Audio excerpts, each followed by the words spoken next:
if they were to ask us, why should an unelected court be involved in making this decision? And those sorts of things are what people who support scrapping the Human Rights Act have to say. They say that our own parliament is more legitimate, and for reasons of sovereignty and independence and self-worth, and in short, the right of British people to decide what to do with themselves for themselves, Britain should be able to stand on its own 2 feet and should be able to make these decisions, and we don't need the EU courts to do this.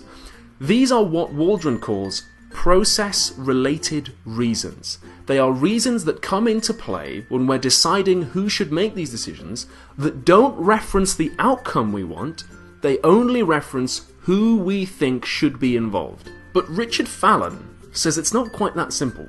He asks, well, why is an elected body more legitimate?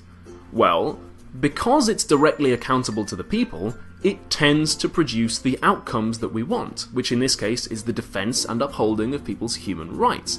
He says that the process-related reasons are reducible to outcome-related ones, and this is just the prologue to his deeper point, which is that an unelected court having the power to rule on human rights violations separate from the legislature could provide a safety net for people's individual rights. It helps safeguard people's human rights by providing an extra layer of protection, and for that reason, it is, in fact, legitimate. So for instance, the European Court is who we British citizens can go to if we feel that our own government has violated our human rights. The European Court is the safety net, and in fact they have defended the rights of British citizens in recent cases against the government. Now if you're very clever, you might be thinking, okay, well that's cool, but a British Bill of Rights could presumably do the same job, right? The British Bill of Rights could be the safety net that we have, so if we scrap the Human Rights Act, we could really have the best of both worlds here.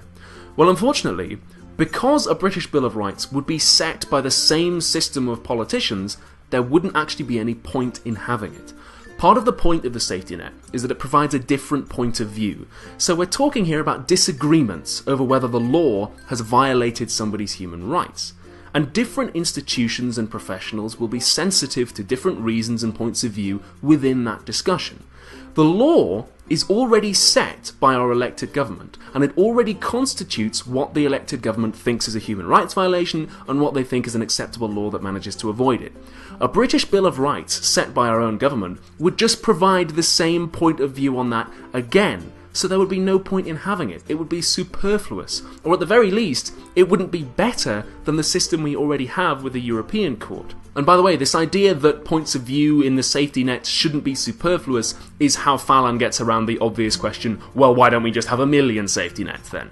So Waldron said that we can't tell a story about individual rights that justifies involving an unelected court that we can tell about an elected legislature.